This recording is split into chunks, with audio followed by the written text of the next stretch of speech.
Então, reunir esforços e poder mover a questão da orfandade mais distante da gente. É fato e verdade de que nós vamos construir toda a nossa história lidando com essas questões. Porém, a questão das nossas dores não precisam ser um limitador da nossa vida ou algo que vai conduzir a nossa história sempre para um lado negativo. Nós temos o médico dos médicos, aquele que espreme as feridas e que coloca lá o bálsamo de Gileade e trata e restaura o vigor. Um dos princípios muito interessantes é que Jesus, após ressurreto, ele entra no cenáculo, ali onde os discípulos estão a portas trancadas, ele entra ali e dá um susto nos caras. Ele diz o quê? Paz seja convosco. E aí eles, meu Deus do céu, o que é isso? Um fantasma? Falou, calma, sou eu. E aí o que Jesus faz na sequência é muito interessante. Depois o apóstolo João, lá na sua primeira carta, vai dizer que esse foi um dos fatores importantíssimos para provar a humanidade e a divindade de Jesus. Ele disse, põe a mão aqui, põe a mão aqui. Ele permitiu ser tocado naqueles lugares que foram o centro da dor física. Mas por que ele permitiu ser tocado? Porque havia as marcas, mas não havia mais as dores. Então é possível, por causa da graça e do poder de Cristo, nós pegarmos as nossas feridas, submeter a Ele espremer, colocar o seu bálsamo, fechar a ferida, e talvez você vai fazer assim, e mostrar a marca, e permitir que as pessoas vejam. Mas por que isso é possível? Porque tem a marca, mas não tem mais a dor. A grande questão da vida cristã é que nós conhecemos o médico e às vezes não vamos no médico. Ou vamos ao médico e falamos assim para ele, eu estou aqui com um desconforto aqui na cabeça, uma pequena dor. E aí ele pode receitar uma aspirina. Ele sabe, ele já viu que ali é um tumor gigantesco, mas você quer só a aspirina, você não quer um tratamento maior, então ele vai permitindo que a gente lide também com essas situações limitadoras da nossa história. O Senhor é capaz de tratar as nossas feridas. Agora, o que não pode acontecer é da gente viver a vida toda se movimentando por causa das dores. Isso é muito ruim. Não sei se você já viveu um período assim com algum tipo de inflamação, alguma dor, alguma coisa assim que te limita. E como é ruim, né? Eu tive uma vez olho de peixe, não sei como é que chama aqui em Brasília, devia se chamar olho do Satanás, porque ele dói demais. E ele fez, tipo aqui, no final, sabe onde o sapato termina? Ele falou, vou crescer ali. E aí no comecinho era aquele desconforto, achei que era uma casquinha, tirei a pelinha, negócio esquisito e tal, o negócio foi crescendo, aí o Satanás tomou de conta, e aí não dava para pôr o pé no chão. E aí eram as cenas mais engraçadas, foi aí uns 20 dias tomando antibiótico e passando pomada, terno, gravata, andando lá na cidade de São Paulo, com o calcanhar amassado aqui, um pé o sapato normal, o outro pisando por fora, o sapato, e andando parecendo um Michael Jackson ao contrário. O Michael Jackson andava para trás, né? Aí eu andava para frente assim, au, au, au. Que horrível! Ninguém merece um negócio desse. Então, as dores nossas emocionais, as dores da nossa história, as feridas paternas e maternas, às vezes são como esse tipo de infecção, de inflamação. A gente se acostuma com aquele movimento, com aquele jeito de viver para evitar determinados ambientes, circunstâncias, situações, mas na verdade o que a gente precisa fazer é sinceramente parar, ir ao médico dos médicos e falar, Senhor, eu ando esquisito, eu penso esquisito, eu me movimento esquisito, eu me relaciono de maneira esquisita, espreme esse negócio aí porque eu posso viver livre disso. E as pessoas que se submetem assim a Cristo, elas recebem a graça. Muitas vezes, a graça de serem plenamente curadas. Como a gente vê muitas pessoas e testemunhos. Outra graça é de administrar aquilo para que aquilo não mais domine o movimento, mas seja dominado por nós. Administrado. Eu me lembro de um irmão muito querido nosso, que ele vive com uma questão de saúde mental muito severa, uma esquizofrenia muito grave. Ele é aposentado por causa disso, tem laudo, tem tudo, medicações fortíssimas. E ele foi ao médico, um médico novo lá que foi atender ele, pegou os laudos dele e falou assim, tem alguma coisa errada aqui. Falou, por quê, doutor? Porque se esses exames aqui estão certos, você não poderia ter vindo aqui estado do jeito que você está, conversando, falando. Você não poderia ter família como você tem, você não poderia dirigir. Então, ou você está doido, ou os exames estão doidos. Mas essa junção aqui não combina. Ele falou, doutor, as duas coisas estão certas. O exame está certo e eu estou certo. Porque eu tenho realmente esse quadro aí que você está falando, que os exames estão apontando. Porém, eu também tenho família e eu vivo com as minhas filhas. Eu tenho lá o meu trabalho. Aí ele, como isso pode? Falou, porque Deus faz milagres. E aí, dando testemunho, ele disse assim uma vez, tem enfermidades que Deus não vai curar, a pessoa vai morrer daquilo. Tem enfermidades que Deus vai curar assim milagrosamente. E tem dificuldades e enfermidades que Deus vai nos dar força para administrar até o fim, quando Ele então restaurar todas as coisas. Ele falou, eu sou a terceira. Ele falou, não tenho esperança de ser curado, mas eu consigo, com a graça de Deus, administrar todos os dias. Ele acorda tarde todo dia por causa da medicação que ele toma, ele tem várias crises severas, às vezes mais intensas, às vezes de menor intensidade, mas ele vive aquilo ali de uma maneira assim, muito consciente, levando ao médico dos médicos. Uma vez ele passou de carro, me viu na rua e parou o carro e falou, ai pastor, que bom que o senhor está aqui, o senhor ora por mim, eu estou tendo uma crise agora. Aí eu falei, não, você quer que eu te leve em casa? Não, eu vou conseguir chegar, mas eu estou com uma crise agora. Eu falei, como é que é isso? Você está conversando normal? Ele falou assim, por exemplo, eu não sei se o senhor vai me matar ou vai orar. É confuso na minha mente isso. Eu sei que eu estou falando com o senhor, mas a minha mente às vezes fala, olha, você está falando com ele, mas você toma cuidado, você vai falar isso daí, se ele vai dirigir seu carro, ele pega seu carro e te joga no barranco. Ele falou, a minha cabeça fica assim. Então eu preciso ir em casa, preciso tomar medicação, preciso deitar. A gente olha uma situação dessa, né? E fala, como pode? É alguém que disse, essa é a minha limitação, eu vou constantemente ao Senhor.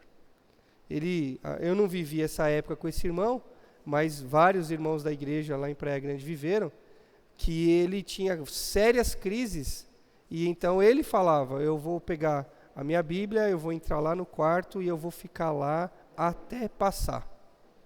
E ele disse que ficou já 2 horas dentro do quarto, pensando em coisas e lutando com essas coisas e tudo mais. Bem, nós falamos ontem sobre essas questões de feridas paternas e maternas, ou começamos a falar um pouquinho disso daí.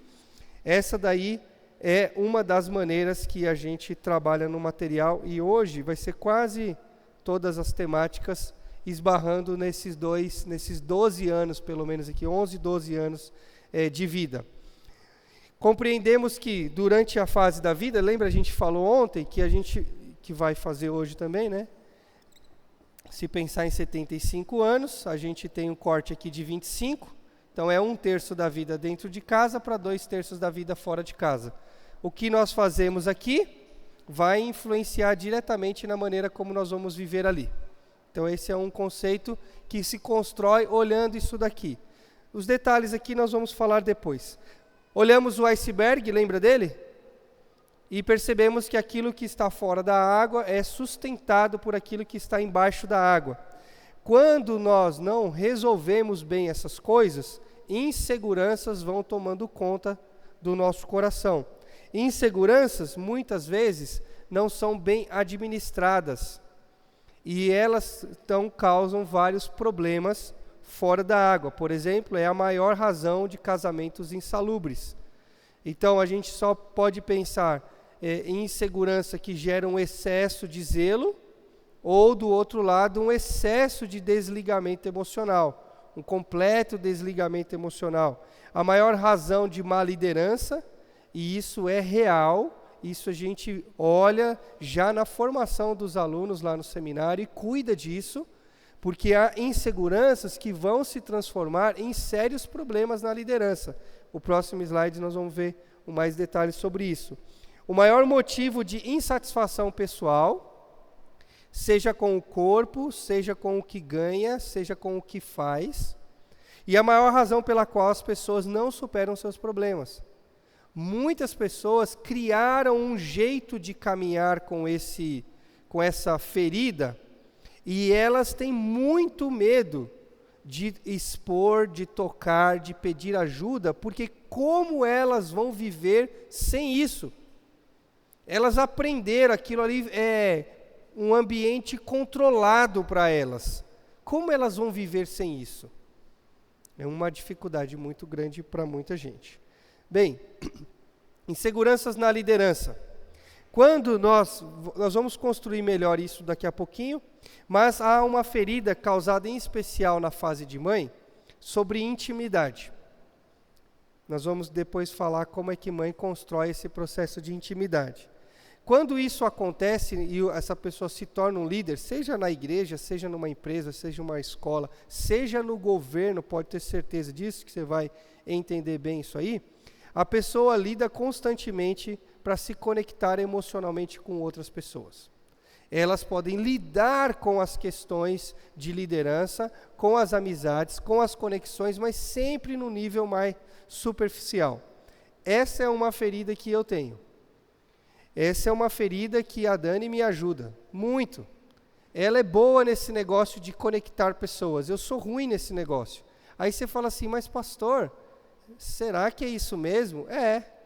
Então eu chego em casa e ela fala assim, vamos trazer o pessoal aqui? Não. E ela me convence e no final vira sim. Porque lá em casa, irmãos, deixa eu só dar uma dica para você aí, homem. Lá em casa eu só faço o que eu quero, né, amor? Eu só faço o que eu quero. Então, por exemplo, ela chega para mim e fala assim, não é verdade, amor, que você quer lavar a louça? Eu falo, é. Entendeu? Eu só faço lá em casa o que eu quero. O Giovanni precisa pegar essa dica aí. Ele precisa assumir esse posto, só fazer o que ele quer. Ele pergunta para Kelly, Kelly diz o que ele quer, ele vai lá e faz. Entendeu?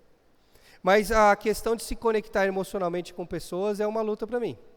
Então, às vezes, eu me esforço para isso, e se a gente conseguir chegar numa parte do material domingo de manhã, eu dou mais detalhes sobre isso daí. Então, eu sou bem sociável, tenho muitos colegas, envolve com muita gente, fala com muita gente, mas, às vezes, abrir as minhas dores, as minhas feridas, os meus questionamentos, isso é muito difícil. É muito difícil. Feridas de afirmação.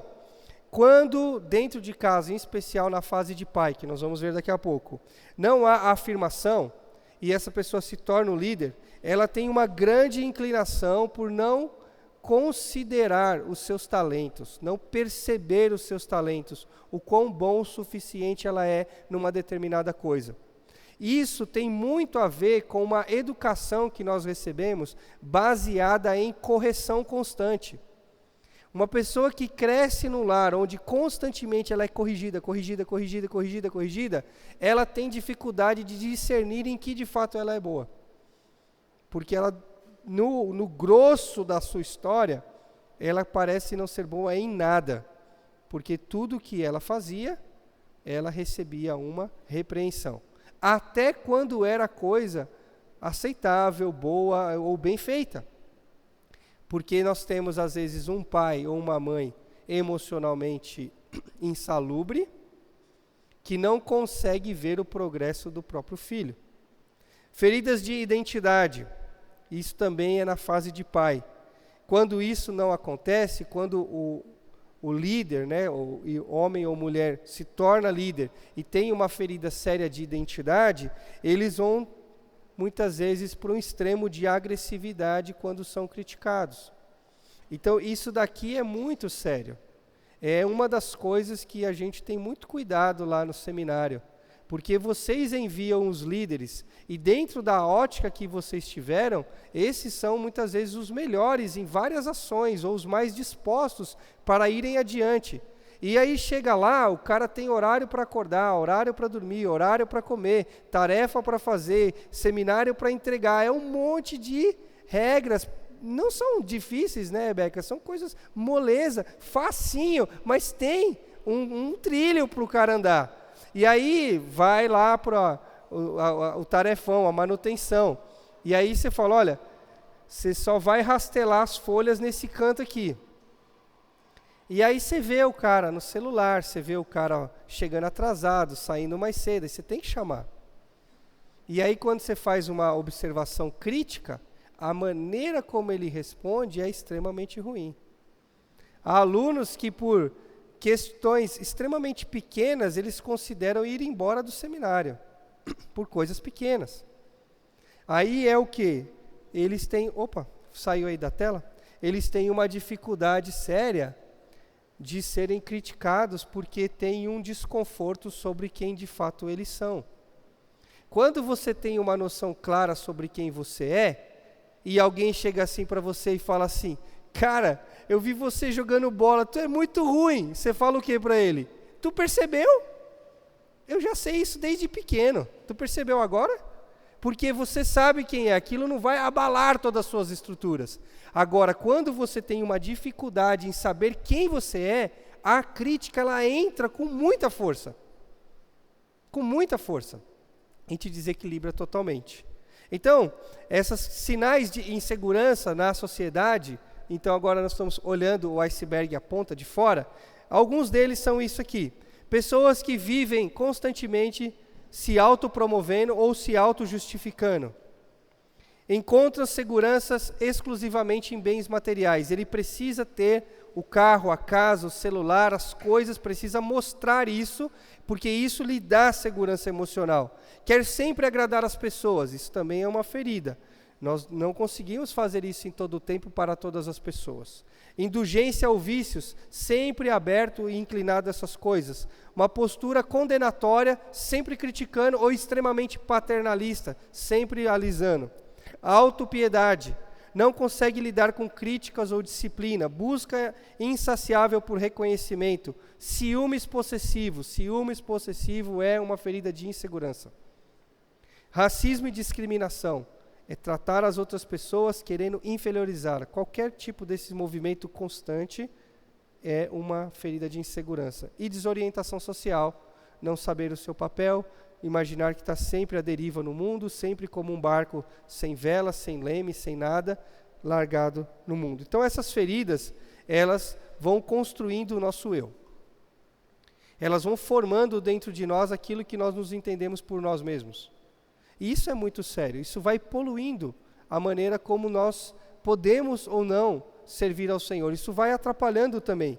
Então, elas se apresentam muitas vezes na fase adulta desse modo, de medo do fracasso constante e de ser rejeitado. Tem pessoas que têm realmente um grande potencial, mas por causa da insegurança ou dessa imagem que ele tem ruim dele mesmo, ele tem muita dificuldade de se expor, de arriscar a fazer alguma coisa. E mesmo quando ele faz isso, ele tem muita dificuldade de ouvir crítica ou elogio, porque ele tem muita, mas muita necessidade de ser aprovado e não rejeitado. Raiva, expressões duras de raivas muitas vezes constante. Possessividade ou viver na defensiva, manipulação, pensamentos destrutivos ou ações destrutivas no trato com o outro, promover a si mesmo e sempre culpando os outros, preocupado consigo mesmo além da conta e principalmente uma pessoa que vive baseado em performance. Pessoas que são baseadas em performances sempre querem provar que são o melhor. Pode ser no jogo de botão, ele precisa provar que ele é o melhor.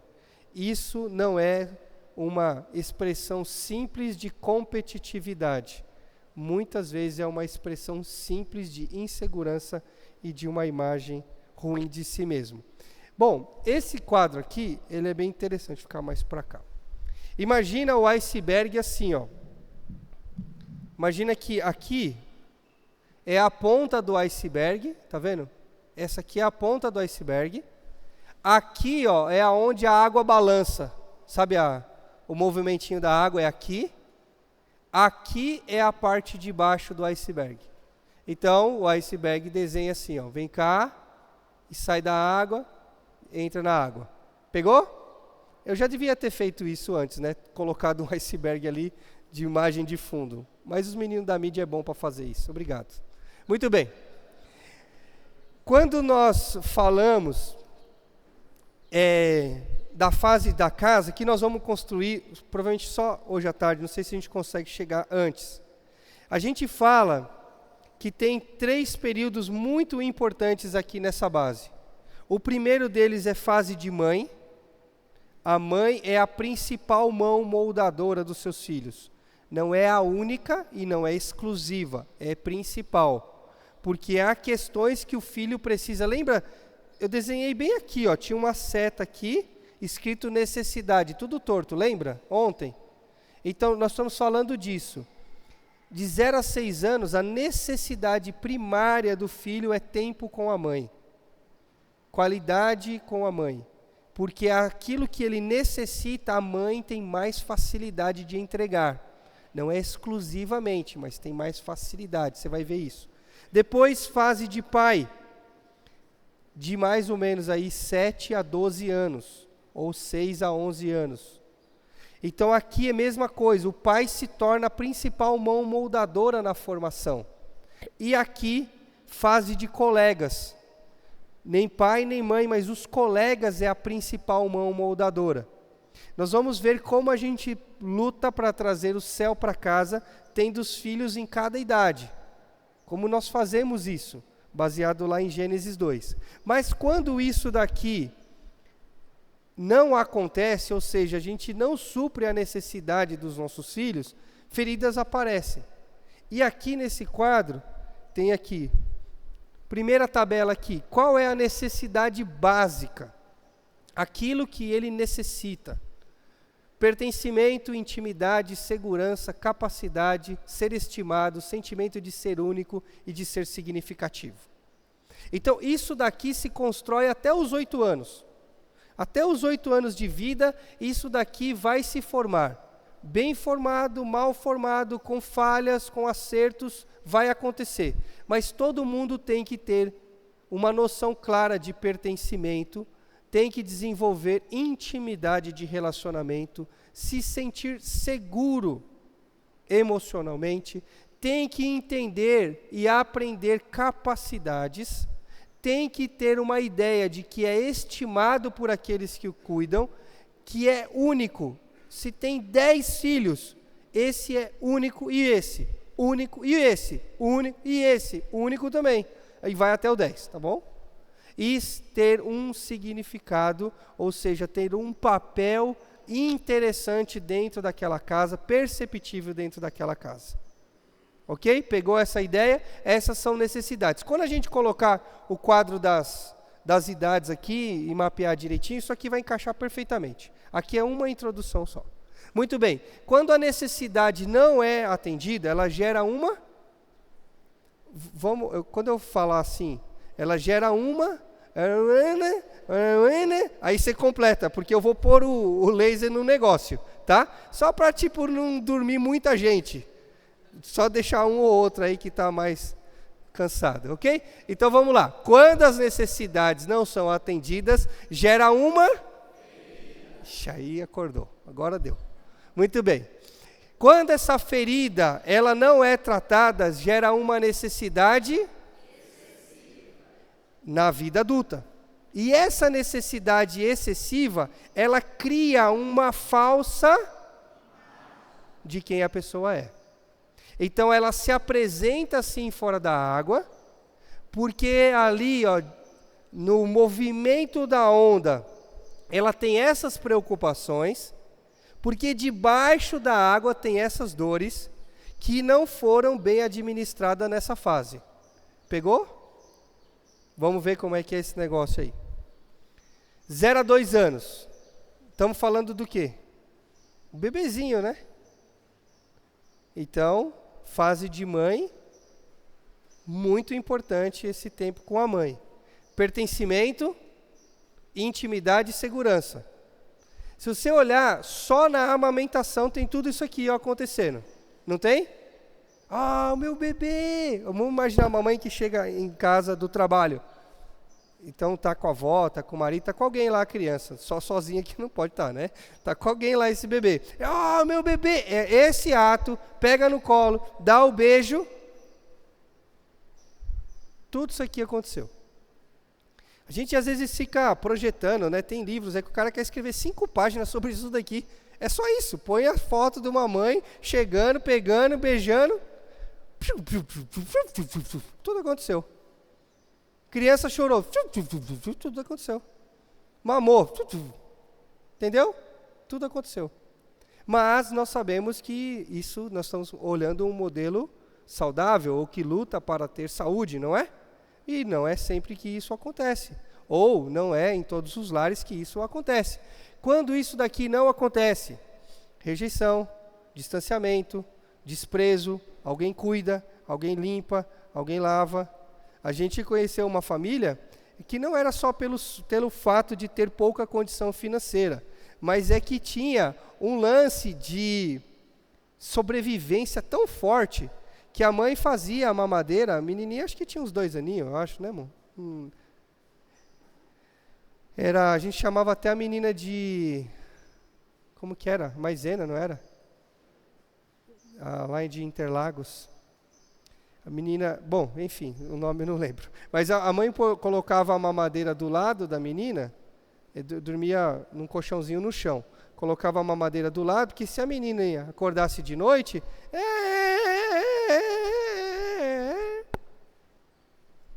já mamava.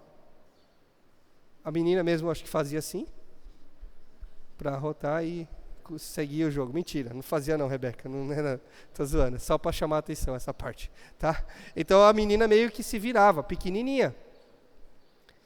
Muitas vezes tem casos mais agressivos de rejeição. Então quando isso não acontece, gera uma ferida de rejeição. Ela pode ser fácil de se identificar ou difícil de se identificar. Quando essa rejeição se instaura no coração, a pessoa cresce com uma necessidade excessiva de ser aceita. Ela vai transitar na vida para ser aceita porque ela tem uma ferida de rejeição. E muitas vezes isso daqui se materializa na vida prática em pessoas que são aquilo que elas têm. Então ela, pelos bens materiais, elas querem provar que elas têm valor para serem aceitas porque foram rejeitadas. Essa é uma sequência lógica do processo. Então, pessoas, talvez você nunca conheceu, mas a gente já conheceu pessoas, que elas de fato são o que têm. A vida delas gira em torno de pagar alguma coisa, comprar alguma coisa, ter alguma coisa, para as pessoas aceitarem ela. Eu acho que você nunca viu isso aqui em Brasília, porque aqui em Brasília não deve ter esse tipo de gente, mas em outros lugares tem demais. Uma pessoa que eu fui visitar uma vez, estava doente, um empresário, fui na empresa dele orar por ele. Cheguei lá, pastor, que alegria, tal, fiquei sabendo que você estava doente, vim aqui orar por você. Não, eu já estou melhor, que bom, vamos orar. Não, antes de orar você vem cá. Aí leva lá na fábrica, vai pegando os produtos, isso aqui você leva para a Dani, isso aqui você leva para você, isso aqui é...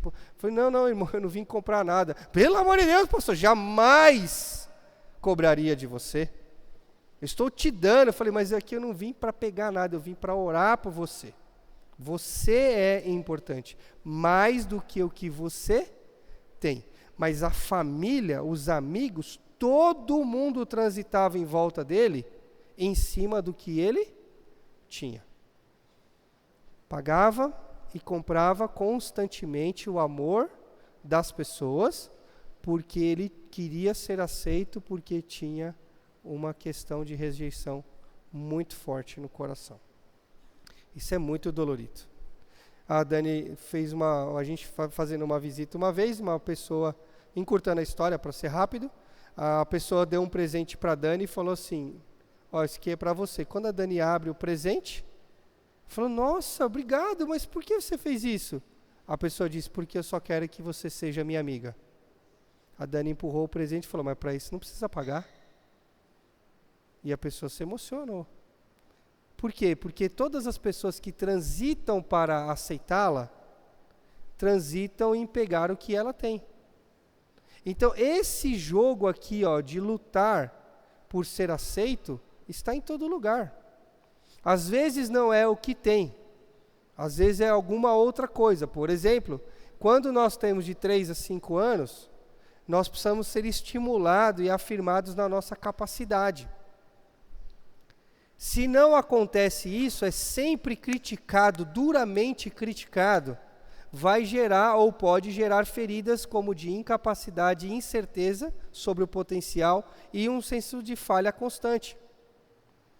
Então, o que está acontecendo mais ou menos nessa idade aqui? Que não acontece nas famílias das igrejas de Brasília, só lá de Anápolis. Então, nós estamos atrasados para ir para o culto, aí você vai até o quarto do seu filho, ele está mais ou menos arrumado e tentando amarrar o sapato. Aí ele faz uma orelhinha, outra orelhinha, escapou. Uma orelhinha, outra orelhinha, escapou. Uma orelhinha, tá vendo? Você nem tá vendo o menino, você já está ficando irritado comigo. Falou, meu Deus do céu, já entendi, pastor. Imagina você atrasado para ir para o culto e o menino lá. Orelhinha, outra orelhinha, escapou. Vamos pensar num extremo de insensibilidade. Então o pai entra no quarto e dá um grito, pelo amor de Deus, você não tem capacidade de nem amarrar um sapato. Vamos, aí vai, ó, assim, oh meu Deus do céu, mão mole, com dureza. 1 dia, 2 dias, 3 dias, todos os dias, várias coisas, vários itens. Na fase que é para afirmar a capacidade, nós estamos afirmando a incapacidade. Isso internaliza e vira uma necessidade excessiva de mostrar que ele é capaz. Então, na vida adulta, a pessoa se torna o que ela faz. Ela mistura a identidade dela com o trabalho, mistura a identidade dela com o que ela faz. Tem vários exemplos desse, vou dar só 2, um bem cômico e o outro muito triste, para dar uma equilibrada. O cômico é aquele senhor, 79 anos, foi médico a vida inteira, chega numa cafeteria lá, com as letras verdes, sabe qual é? Ele chega lá e a menina de 18 anos que está no caixa e fala assim, o que o senhor vai querer? Eu quero um descafeinado. Ok, qual o seu nome? Ele diz, Dr. Roberto. Faz o café, dali um pouquinho, Dr. Roberto! Aí ele levanta, vai lá pegar o café dele. A menina só perguntou o nome para quê? Para chamar a pessoa, só isso. Mas ele atrelou o nome ao título da profissão que faz mais de 15 anos que ele não exerce mais. Por que isso é desse jeito? Porque essa pessoa vinculou a sua identidade no que ela faz. E isso não pode ser desassociado. Eu não quero arrumar confusão e nem tomar um tiro. Todo mundo entendeu isso? Mas militar transita forte nisso aqui. Não quero também, gostaria de ficar até domingo à noite. Ok? Já dito isso. Mas pastor, tem muita dificuldade com isso aqui. Nós vamos atrelando a identidade no que a gente faz. Eu não sou o pastor Klaus, eu sou o Klaus. Você não é o coronel não sei o quê, você é o não sei o quê. Não é o doutor não sei o quê, você é o fulano. Isso é muito intrínseco na nossa cultura, porque se valoriza demasiadamente o que as pessoas fazem, e não quem elas são. Uma das coisas que a igreja se torna o principal elemento de redenção é sobre isso. Na igreja está o médico lavando louça. E está o mecânico dizendo, ô Antônio, vamos com essa louça aí, meu filho. Não é? Tem isso aqui, mistura tudo. É verdade. A gente tem aquela pessoa que semanalmente ela é servida. Aceita mais alguma coisa, Senhor? Aí no domingo, está lá na recepção, com o negócio do abraço lá, abraçando todo mundo, e alguém falando, ó, tu passou uma criança lá, ai desculpa, aí vai lá, abraça também, está fazendo mal teu serviço. A igreja é um instrumento de conexão desassociado daquilo que a gente é ou faz lá na sociedade. Porque nós estamos valorizando a pessoa, e não o bolso dela, como aqui vai dizer que é importante. Ou não o que ela faz lá fora, como aqui vai dizer que é extremamente importante. O exemplo triste agora, para lágrimas descerem. Telêmaco Borba, 300 quilômetros de Curitiba. Fui dar um treinamento lá, nessa fase aqui, alguém levantou a mão lá e falou, eu tenho um exemplo aqui. A pessoa trabalhou, acho que 25 ou 30 anos na Klabin, que é a fábrica gigante que tem lá. Depois de trabalhar todos esses anos, ele se aposentou, foi para casa. Ficou mais ou menos aí uma semana, 10 dias em casa. Num dado dia, ele levanta, se troca, pega a maletinha dele e vai lá para a porta da fábrica. Fica lá, o dia inteiro, conversando com as pessoas, não sei o quê. Um dia, dois, chegou um ponto que eles colocaram uma cadeira e uma mesa. Ele entrou num estado mental tão vinculado ao que ele fazia, que agora não faz mais, que ele ia trabalhar todo dia. Tem dois picos interessantes no sentido de ser interessante estatisticamente, mas é triste, tá? De suicídio que tem acontecido aí. Esse aqui eu falo depois, esse daqui, 65 mais. Acredita? Isso está atrelado diretamente sobre o que nós estamos falando.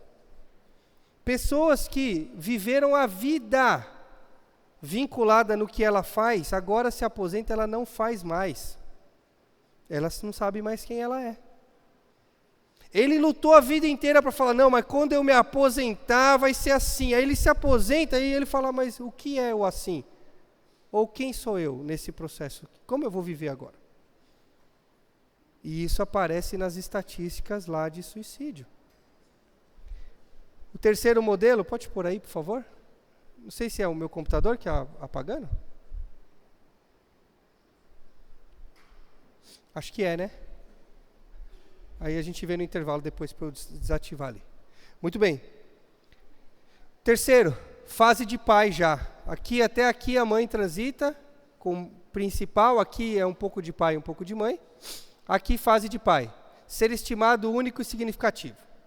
Quando a criança se desenvolve aqui, em especial aí de 5 anos até 8 anos mais ou menos, e isso daqui não é aplicado constantemente, como é importante você estar aqui, que legal, essas coisas que nós vamos vinculando essa identidade deles, gera uma ferida de um baixo valor interior. E isso daqui, associado a críticas e falhas, vão ser muito difíceis. Então gera uma necessidade excessiva de ser valorizado. Eu sei que em Brasília não tem, mas lá em Anápolis tem tanta gente que ela transita na vida para ser valorizada. Tudo que ela faz é para ser valorizado. Ela é o que as pessoas pensam sobre ela. Essa pessoa aqui é o extremo do extremo do extremo de não falar não para ninguém. Por que ela não diz não? Porque ela precisa mostrar o seu valor. Ela precisa mostrar o seu valor. Ela está sempre empenhando sobre isso. Então, o que as pessoas pensam sobre ela é a coisa mais importante. Não nas igrejas de Brasília, mas nas igrejas de Anápolis. Um evento aconteceu. E então o pastor, por uma distração dele, vai agradecer as pessoas nominalmente pelo evento que foi realizado. E aí, de quem que a gente esquece o nome? Da pessoa que não poderia esquecer o nome. Lá em Anápolis tem um pessoal assim, aqui não tem, eu sei que é até difícil você falar, nossa, nem estou entendendo esse exemplo, mas é assim que acontece. Aí ele falou, o Antônio, o Fernando, o José e tal, gente, no modo geral, obrigado a todos, porque no final tem que dar essa maquiada. Mas a Antônia não foi citada. Eles não me valorizam. Dentro de casa, isso pode ser uma expressão grande de desvalorização. Porque, na verdade, tem uma sensação de um baixo valor interior. Porque não trabalhou as perspectivas de ser estimado. Então, assim que as coisas saem debaixo da água e vão aparecendo fora da água. Esse é um outro modo de ver as mesmas coisas. A necessidade básica existe, precisa ser contemplada. Quando não acontece, feridas são causadas, gera uma necessidade excessiva, e isso vira uma falsa imagem. E digo para vocês, uma das piores coisas que a gente pode fazer na vida é administrar uma falsa imagem. Porque você vai sempre ter que encenar. Você vai sempre ter que se esforçar para manter aquela postura. Não relaxa, não descansa, não suporta coisas aleatórias. Tudo tem que ser programado, porque isso precisa ser mantido. Mas a vida não precisa ser assim. Precisamos deslocar a nossa cabeça daqui para cá. O falso eu é a crença que foi aprendida.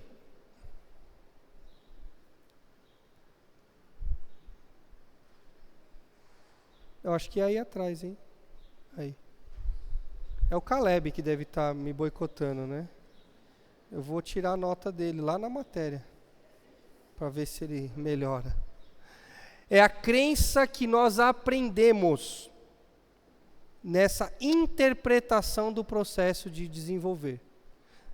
Que eu sou inferior ou incapaz ou fui rejeitado e agora eu tenho que construir. Eu tenho que construir. Caleb. Será que é o cabo aqui? Deixa eu pôr mais para cá. Só vou ajeitar aqui, que aí talvez se for aqui ele para. Tenho que construir a minha identidade no que eu tenho, ou no que eu faço, ou no que os outros vão pensar sobre mim. Agora, você não pode deixar de vir à tarde ou à noite, porque eu vou falar isso sobre o batismo e a transfiguração. Não, aí tem que vir, né? Pronto, tem que vir, exatamente. Porque nós vamos migrar a nossa mente para cá. O nosso verdadeiro eu, ele é uma expressão pretendida e criada e recriada em Cristo Jesus por Deus. É a expressão de Deus sobre nós. Isso tem a ver com o teu dedo, de não ter digitais iguais. Então há uma expressão dele que é criada, em Cristo é recriada, entendendo que eu sou amado. E isso é o que as Escrituras dizem sobre você. Nunca ninguém te disse, mas as Escrituras dizem. Único. Está na cara ou no dedo. E suficientemente capacitado para reinar na terra. Nós temos um propósito. Como um representante do céu. É isso que as Escrituras dizem sobre nós.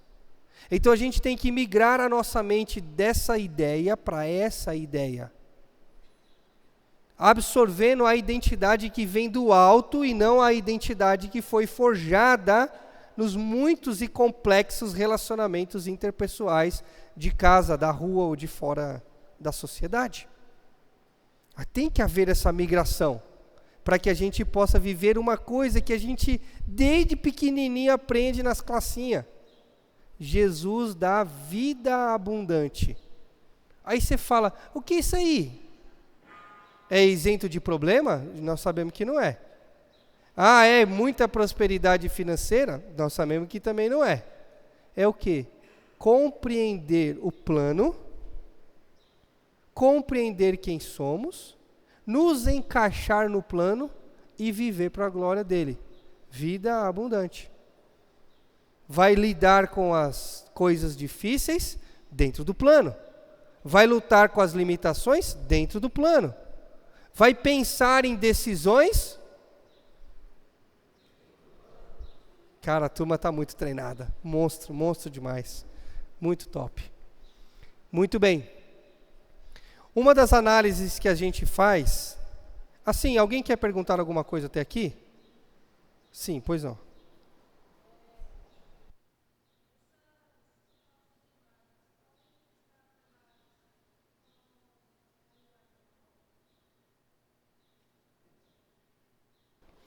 As falsas imagens podem estar atreladas à linguagem de amor? É muito interessante isso. Não sei se voltou a moda desse livro, desse material, parece que voltou, né? Porque eu estou passando em alguns lugares, as pessoas estão vendo relação. Sim, tem muita relação com isso. E aí, o que é legal? Se você domina bem lá os princípios, que são válidos, mas lembra que são sugestivos, princípios. Eu não gosto de colocar uma pessoa exclusivamente dentro de uma caixa, porque todo mundo gosta de ganhar presente e de abraço. Então, às vezes, a coisa não fica tão separadinha como às vezes se propõe. Mas o que é interessante é a gente pensar nesses princípios que a pessoa normalmente demonstra, colocando de um outro lado o excesso que são as feridas. Então, se uma pessoa tem uma ferida lá, uma daquelas ali, por exemplo, que vai se transformar no que ela tem, então essa pessoa ganhar um presente, a gente já fala, então a linguagem dela é presente, porque ela é vinculada no ter. Só que não é. Porque o ganhar o presente é algo que ela se sente amada. No caso dela aqui, ela vai dar as coisas para ser amada. Então, de uma certa forma, tem que cuidar, porque se um pai ou uma mãe tem uma ferida dessa, ele acha que dando as coisas para o seu filho, de lá vai voltar amor. E usando a terminologia, imagina um filho que o dele é qualidade de tempo. Você não passa tempo, mas dá as coisas. Aí fala, eu estou tentando na minha enfermidade mostrar que o que eu tenho é uma demonstração de amor, e lá na frente o cara, mas eu não queria nada disso. Me lembro, para fechar essa pergunta, diz que um menino chegou em casa e falou assim para o pai, pai, quanto que o senhor recebe por mês? O pai falou o valor. Aí o menino foi para o quarto, o pai escutou lá um barulho, não sei o quê, dali um pouco vem o menino, falou, pai, eu fiz a conta, no meu cofrinho eu consigo comprar 1 hora. Então o pai entendendo um processo de que eu tenho que gastar toda a minha vida trabalhando para dar as coisas ao meu filho, e o filho estava falando assim, se meu pai trabalha o mês inteiro para o dinheiro, então se eu der o dinheiro eu vou ter o meu pai comigo. Ele está falando de qualidade de tempo. Então, são coisas intercambiáveis aí, sim. Tá bom? Legal, você pode usar os dois materiais, fazer um belo estudo, aí você me manda e eu falo que foi eu que fiz. Né? Por onde eu passo, falo, eu fiz um arranjo. Tem um monte de coisa aqui que eu falo de vez em quando. Falo aqui, isso aqui eu queria dizer que foi eu que fiz, mas não foi. Tipo esse agora. Eu queria ter falado que fui eu que fiz isso aqui, mas não foi. O relatório FIRA, principalmente se você é educador, se você trabalha com Conselho Tutelar, Ministério Público, nessas ações sociais, nós temos isso aqui já traduzido para o inglês, é umas 50 páginas, não é muita coisa, mas é muito interessante. Eles fizeram um relatório com 150 teses de mestrado e doutorado e foram observando o desenvolvimento das famílias e das crianças. Chega um recorte de perto de 15 anos. Vários pesquisadores em várias ênfases, nessas aqui, por exemplo, Eles pesquisaram o desenvolvimento físico da criança, ambiental. Então, físico é como ela lidava com a saúde física. Como a saúde física da criança se desenvolvia numa casa onde tinha as figuras paternas e maternas lutando para ser saudável, e como era nas famílias onde não tinha um ou os dois fazendo isso. Ambientalmente, o pai tinha que ajudar a criança a lidar com a vida que o cerca, mesma coisa, olhava os dois cenários. Emocionalmente, como que as crianças lidavam com emoções tóxicas. Intelectualmente, como elas se desenvolviam intelectualmente. E socialmente, como elas lidavam com os relacionamentos difíceis. Eles fizeram essas 5. Nós do Paternidade incluímos espiritual. Como que uma criança se desenvolve espiritualmente dentro de vários ambientes, ou desses 2 tipos de ambientes. Então, nós entendemos claramente que a maneira como o seu pai e a sua mãe te via influenciou profundamente em quem você se tornou. Alguém gostaria de dizer como o seu pai te via? Só uma coisa rápida. Toda vez que eu abrir para você participar e tudo, lembra de uma frase que a gente entendeu, tem lá na coalizão brasileira de esportes. A frase é: seja breve e agradarás. Tá bom? Porque senão você vai, olha, o meu bisavô, aí vai desagradar alguém, né? Para você não tomar um tiro, né? Eu sei que tem uns militares aí meio bravos, então você se acalma aí, tá bom? Então agora lá, seja breve e agradarás. A pergunta é: como o seu pai te via?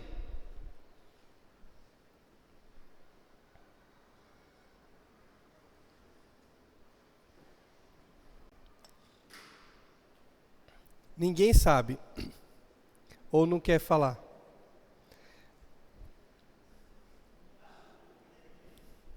Desculpa, eu não consegui. Quem que falou? Vai lá atrás, peraí, já vou aqui, quero essa daí. Ficou bem. Como um garoto muito inteligente, ok. Vai. Como uma princesa. Como um intruso, alguém que chegou de repente aí. Ele queria uma filha e nasceu um filho, então é um intruso aí no processo aí. O que mais? Lembra que não tem resposta certa ou errada, teve a resposta que você entende que encaixa. Ok? Mais alguém? Uma das respostas que sempre aparece quando as pessoas estão com um pouco mais de coragem, nós não estamos num ambiente tão grande, assim, desse jeito aqui que fica meio assustador, ele não me via. Eu não consigo lembrar, não consigo responder essa pergunta. Meu pai não me via. A maneira como ele te via foi projetando uma imagem sobre você. Isso é muito, muito significativo. E a mesma forma nós aplicamos no nosso relacionamento com Deus, sabia? O modo como você lê as Escrituras e enxerga o seu pai te vendo, vai influenciar no seu cristianismo. Pois não.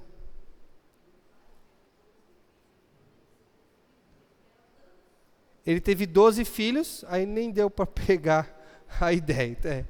É uma galera, é um timaço, né? É um timaço. Fiquei imaginando o café da manhã, o pãozinho francês na mesa. Era a padaria inteira, né? Muito bem. Então isso vai influenciando.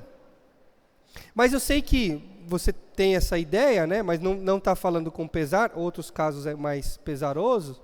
Mas quando você tentar relembrar tratos individuais com o seu pai, com sua mãe, você vai ter uma noção mais clara.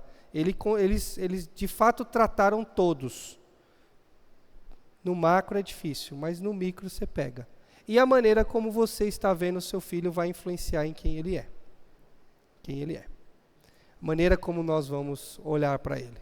Então, o que nós falamos no paternidade, antes de a gente discorrer aqui nessa temática, é o seguinte: nós precisamos compreender o que é que Deus fez ao criar o nosso filho. para a gente não incorrer na situação que o irmão compartilhou. O que isso quer dizer? Quer dizer que nós temos aí um filho, seja menino ou menina, seja a nossa preferência qual for, a nossa preferência fica daqui para dentro, se é que deveria existir, se é que. Porque os filhos são do Senhor, confiados a nós. É uma metáfora quando a gente fala, esse aqui é meu filho, é uma metáfora. O filho é dele. Herança do Senhor são os filhos. Então o negócio que é dele, que chega a nós gratuitamente, tipo herança. Essa é a ideia do texto. Então chegou a nós para que a gente treine para a vida adulta. Então um dos processos importantíssimos sobre a questão de paternidade e maternidade é olhar o desenvolvimento do nosso filho e perceber quem Deus fez ali. E é muito interessante isso, se você tem mais de um filho, ou vai ter mais de um filho, perceber isso. Então vai crescendo um assim com extremas habilidades criativas. Uma inclinação à disciplina, à organização, pintura. Aí cresce o outro também, na mesma casa. O tempo de acordar é diferente, a energia é diferente. A desorganização é diferente, a habilidade é diferente. Você vai olhando, então não comparamos filhos. Nós não comparamos entre eles de maneira pejorativa, não comparamos com os de fora de maneira depreciativa, mesmo que às vezes a gente fala, eu acho que você precisava aprender um pouquinho mais com a sua irmã. Isso não é problema não. Aquele teu amigo lá, canseira, não vai não. Isso faz parte da dinâmica da vida. Mas o que é ruim é a gente impor sobre eles a nossa expectativa ou impor sobre eles aquilo que não é natural deles. Então, a semelhança de um pai que sonhou em ser um jogador de futebol. Menino começou a andar, começou a correr, deu o primeiro chute na bola, o universo viu que não dava para coisa. O corpo foi, a perna ficou, a perna vem molenga, tudo torta. Você olha, você fala, não vai, acho que não vai por aí. O pai, com a sua expectativa, impõe sobre ele a sua expectativa. Então ele vai macetar e massacrar para o filho ser aquilo que ele não foi. Então nessa dinâmica, nós temos que acabar com aquelas situações de formatura de faculdade. Situação de chama lá o nome do menino, ele vem com aquela roupa toda bonita, cumprimenta toda a mesa, pega o diploma dele, agradece, tira foto, desce e dá para o pai. Fala, tá aqui pai, teu diploma de direito, eu vou fazer arquitetura. Como isso? Sou eu que estou... obrigado. Eu vi que tinha uma abelha aqui, eu falei, deve ser o Caleb. É o Caleb que está boicotando.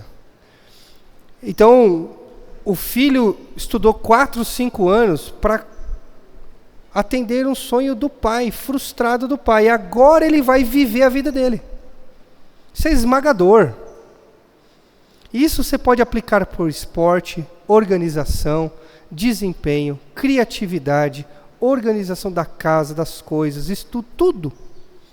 O nosso trabalho não é impor sobre ele as nossas expectativas, mesmo que isso seja impossível de não fazer. Nós vamos fazer. Vai acontecer. Vai derramar esse negócio, óbvio. E isso que Deus ajude, que também ajude ele na formação dele. Óbvio. Porém, quando a gente faz esse processo de maneira massacrante, nós não estamos criando um filho para o Senhor, estamos querendo criar para nós. Às vezes essa mão pesada nossa tem mais a ver com as nossas inseguranças de não querer passar vergonha do que com de fato o processo de nós treinarmos ele para a vida adulta. Quando a Rafa e o Bernardo desobedecem ou desalinham, eu tenho que dominar dentro de mim a vergonha. Aqui dentro. E pensar, como eu vou ajudá-lo nessa falha, sem matá-lo? Porque vontade, quem não tem? Mas você domina. Então a gente impõe sobre os nossos filhos aquilo que nós percebemos. Então ele é bom em artes. Uau, como você é bom em artes. Ah, esse daqui é organizado. Uau, como você é organizado. Não é mentir. Tá tudo bagunçado, você fala: ah, meu filho, se tornarás um grande organizador de armários. Que não tem nem porta o armário mais. Caiu, ele nem viu. Então nós não estamos mentindo. Nós estamos só observando o que Deus está fazendo. E nós vamos afirmando aquilo que Deus já pôs lá. É carinhoso, afirmamos o carinho. Mesmo que o carinho é evidente, a bagunça também. Vai no carinho. Depois você fala sobre a bagunça. Nós vamos impondo sobre eles aquilo que nós vamos percebendo o Senhor fazendo na vida e na história deles. Esse é o processo. Faltou com a gente, muitas vezes. Colocou sobre nós uma expectativa que estava lá, não era aqui. E um exemplo assim, mais maluco que eu vi, foi de um videozinho que apareceu de um cara que ganhou um campeonato de MMA. O cara, assim, sabe o final da luta? O cara estava deformado, moído, triturado, tudo torto. Pôs o cinturão aqui e já veio um repórter querer conversar com um ser humano desse, morrendo. Aí o repórter: ah, como você se sente? Aí o cara: eu me sinto muito bem. Não tem lógica, gente. O cara está moído. Ah, esse é um dia muito feliz da minha vida. Aí o cara disse assim: pai, eu espero que agora você compreenda o meu valor. O cara foi pro ringue para tomar soco na cara, para provar para o pai dele que ele tinha valor. Porque foi um movimento pesado sobre o filho. Isso está cheio. Cheio. Então nós temos que olhar o nosso filho e ver o que Deus fez. O que ele fez? Seu sonho é ser médico, você olha para sua filha, ela tem medo de agulha. Para com essa besteira de medo, esse negócio de agulha. O que é isso? Vou comprar uma caixa de agulha, vou colocar na sua cama, você vai dormir em cima das agulhas até passar esse medo, porque você vai se tornar uma grande médica. Imagina, eu sei que o exemplo é insano, a coisa é insana, é tudo insano, não é? Mas não tem gente que faz umas assim, né? Era insanidade dessas? Claro que, espero que não em Brasília. Mas em outros formatos, às vezes acaba isso acontecendo. E a gente vai projetar algo sobre eles que eles não foram formados. E isso é pecado. Porque nós temos que ser exatamente o que Deus fez. Restaurados em Cristo Jesus. Somos aquilo que Ele projetou. Para viver para a glória dEle. Então qual é o nosso papel de pai e mãe? É dentro de casa elevar a todos para ser exatamente o que o Senhor projetou. Então a Dani me ajuda, eu ajudo a Dani. Nós ajudamos a Rafa e o Bernardo e a Rafa ajudam a nós. Então domingo de manhã você tem que vir. Tem que vir domingo de manhã, que nós vamos falar do escudo de valores, vamos falar sobre como proteger algumas coisas dentro da nossa casa, projeta todo mundo para ser exatamente o que Deus criou. Isso é muito, mas muito importante. Porque nós muitas vezes estamos perdendo, lembra do que nós estamos atrás de ganhar? Ganhar o coração. E quando nós imprimimos sobre o nosso cônjuge, os nossos filhos, algo que nós queremos que não está neles, nós estamos distanciando os corações. Isso é fato. E nós podemos dar todas as justificativas, explicar de todas as maneiras, desenhar num quadro a importância daquilo que estamos falando e o valor daquilo que estamos falando, mas lá dentro não é bem administrado. Não é bem administrado.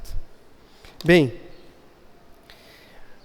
nas pesquisas a gente encontra que crianças que os seus pais são mais presentes e atuantes têm uma pontuação maior de autoaceitação, desenvolvimento pessoal e social, se tornam pessoas com senso de serem mais confiáveis, práticas e amigáveis, terem mais sucessos no trabalho e terem uma vida mais saudável como jovens adultas. Crianças que se saem melhor no relacionamento com seu pai, com sua mãe, num relacionamento solidário, recíproco, sensível, próximo, alimentado e envolvente, elas amadurecem com mais facilidade. E isso é uma grande realidade. Do contrário, também é verdade. O pai precisa ajudar as crianças a se tornarem inteligentes. E isso é muito interessante.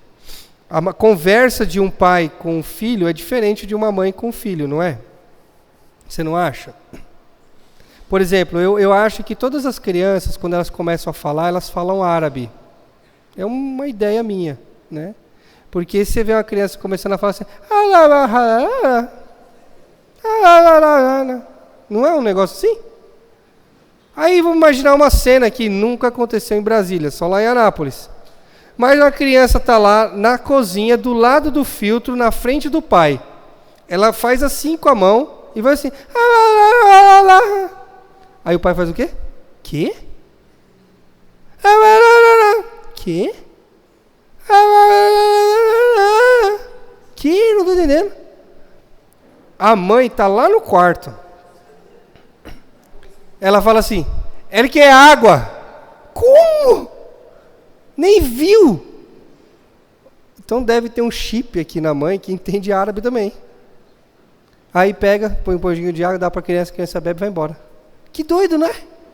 Então, esse processo de conversar com os filhos, baseado em o que e onde, desenvolve a capacidade intelectual dos filhos. É muito interessante. Nós precisamos ter um envolvimento com os nossos filhos, fazer perguntas e estimulá-los, principalmente na primeira infância. Vai ajudando eles a refletir. Depois nós vamos ver umas estatísticas que estão apontando que hoje as crianças são consideradas mais burras que os pais. Mas a gente chega lá. O pai precisa ajudar as crianças com emoções tóxicas.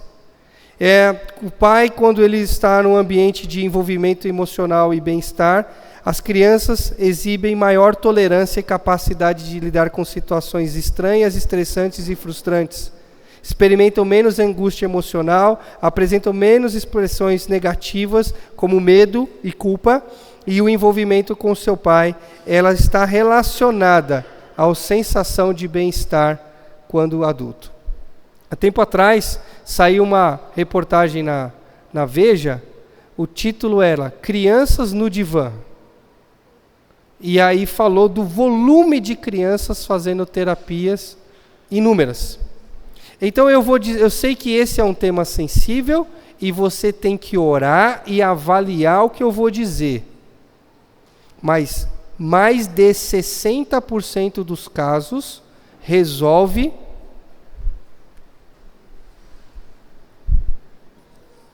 dentro de casa. Dentro de casa. É aplicando esse processo de assumir verdadeiramente a paternidade, a maternidade e fazendo a diferença. Estamos enchendo a nossa cabeça de teoria, enchendo os nossos filhos de remédio, e muitas vezes o que eles precisam é de pai e mãe. Isso é real. Claro que tem crianças com várias dificuldades, claro que a alimentação, estão pesquisando aí no mundo inteiro, e influencia. Claro que existe déficit de atenção, existe autismo ou expressões leves ou altas. Claro que isso está aí escancarado, a medicina comprova. Mas o diagnóstico precoce e rápido tem sido o que nós vemos todos os dias.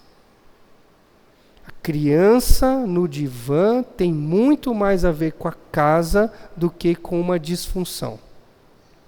Ela nem administra a disfunção. Ela não é como um adulto que está diagnosticando, que ouve a criança falar, eu me sinto muito sozinha, é como se eu vivesse abandonada. Pufa, medicação, está com depressão. Fluoxetina no menino. Pera. Essa é a interpretação do adulto. Eu tenho, e o movimento muito mais, ajudado muitos psicólogos, terapeutas, conselheiros cristãos, a mandar essas crianças para casa e trazer o pai, a mãe. Mudanças pequenas de responsabilidades têm ajudado famílias a economizar com esse monte de remédio e um monte de terapia. Isso é real. Dentro de casa. Administra como você achar que deve essa informação, mas isso é real. Depois de vários treinamentos, a gente roda o Brasil inteiro, muitas pessoas voltam lá e falam, só mudamos isso. Não precisa mais disso. Em muitos lugares. Muitos lugares. Nós interpretamos a fala da criança exclusivamente como um transtorno emocional e mental. Só que é, antes disso, um transtorno relacional, paternal ou maternal. Lembra do iceberg? Faz a terapia e toma o remédio, fora da água. Resolve? Talvez. Dê algum tipo de mudança? Talvez. Em vários casos isso é apontado e tem isso como certo. Mas desce para dentro do coração.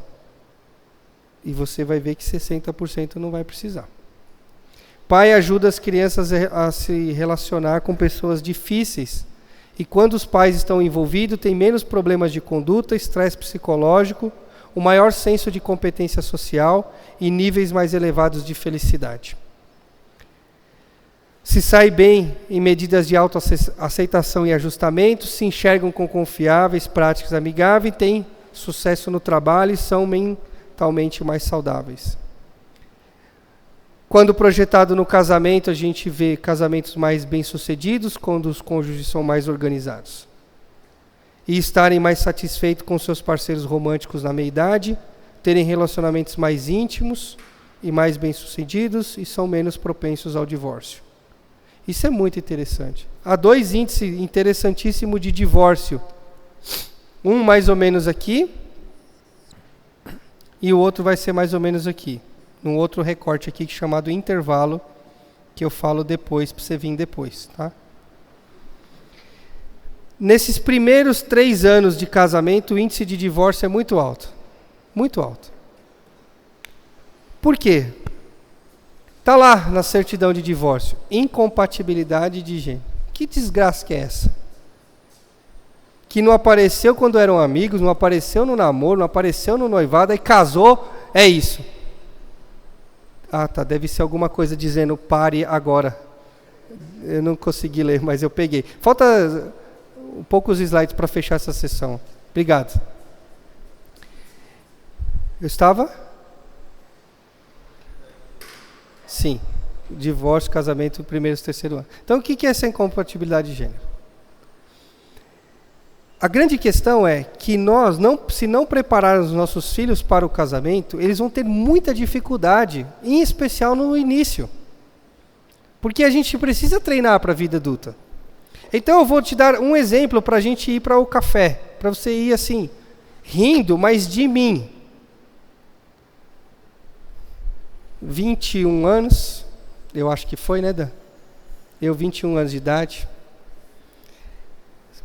Físico, em perfeita desordem, parecendo um filé de borboleta, 54 quilos. Topo é tudo. Cheguei lá para o senhor Daniel, falei, estou pronto para casar com sua filha. Uma piada. Ah, coitado, o meu sogro, ele é muito bonzinho. Ele deve ter olhado com aqueles olhos azuis assim, ó, e pensado, meu Deus, ajuda esse menino. Sem treinamento, sem figura masculina saudável dentro de casa. Nessa época, meu pai, obviamente, já tinha morrido com 3 anos, meu avô morreu quando eu tinha 17. Estava desse jeito. Mas eu achava que eu estava pronto. Por quê? Porque eu tinha um emprego, eu estava terminando faculdade, eu estava pronto. Então a cena que mais eu consegui ilustrar desse episódio meu de início de casamento é eu na vida, né? no campo da vida. Desse lado, 54 quilos, sem nenhuma proteção. Isso aqui é futebol americano agora, tá?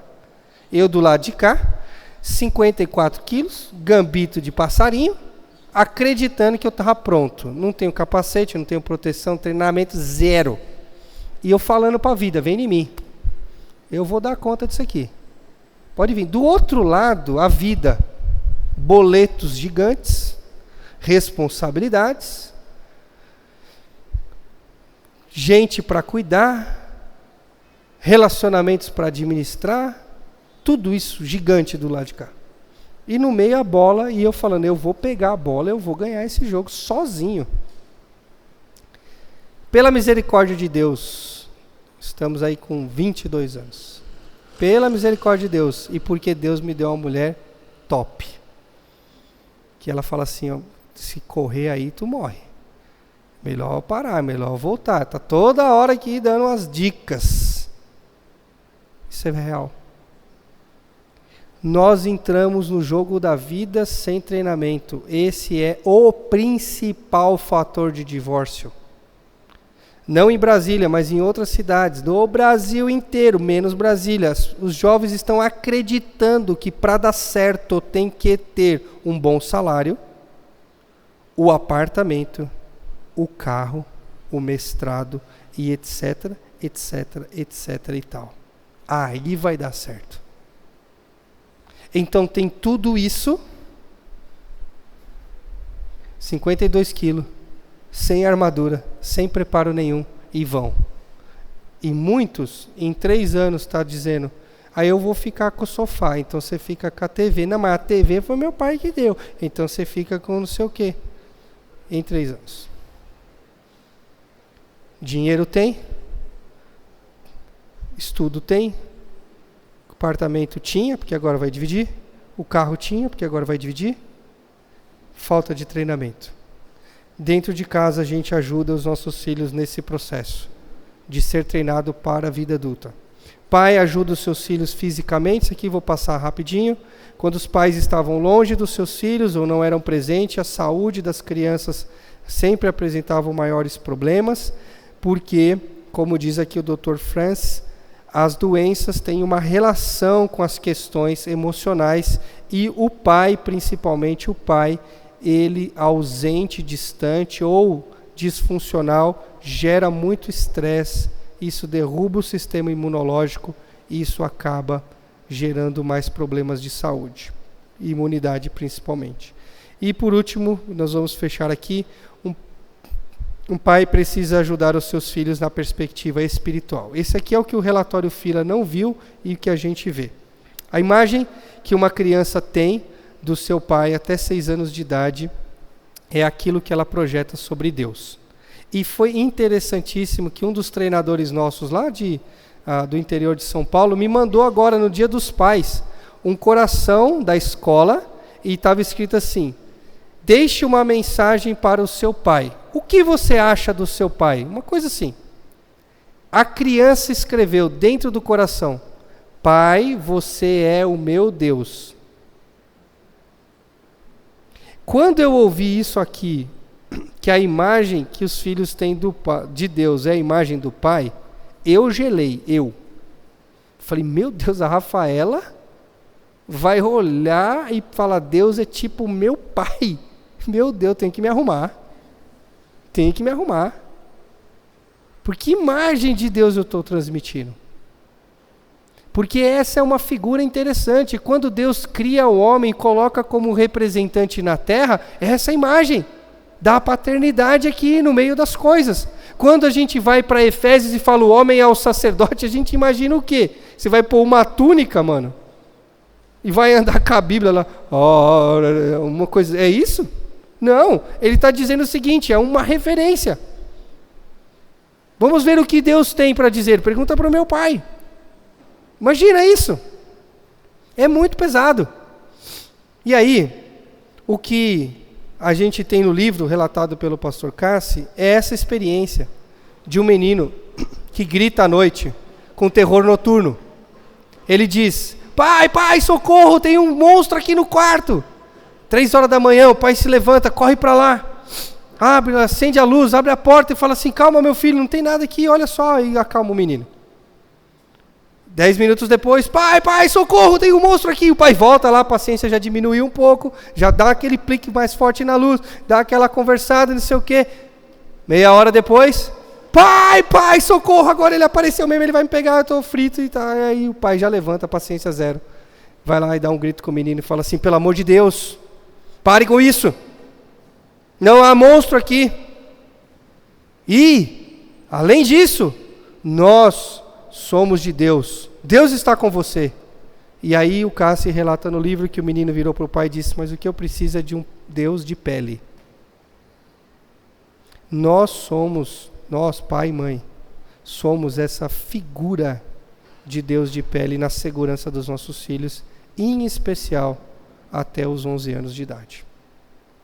Eu fiz uma relação, isso é conta e risco minha. É agora. É agora que eu termino, tá?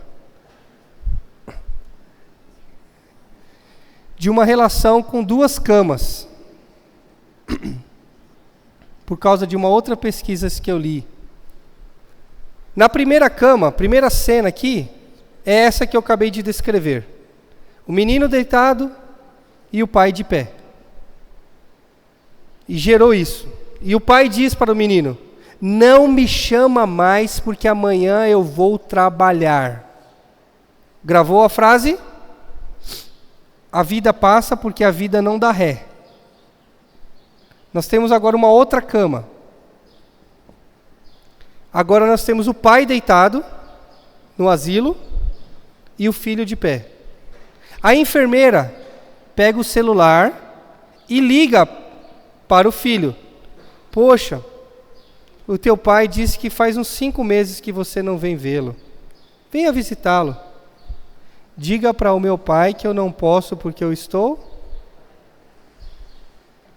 Então, por isso, minha cabeça, 61% dos idosos que estão no asilo estão praticamente abandonados.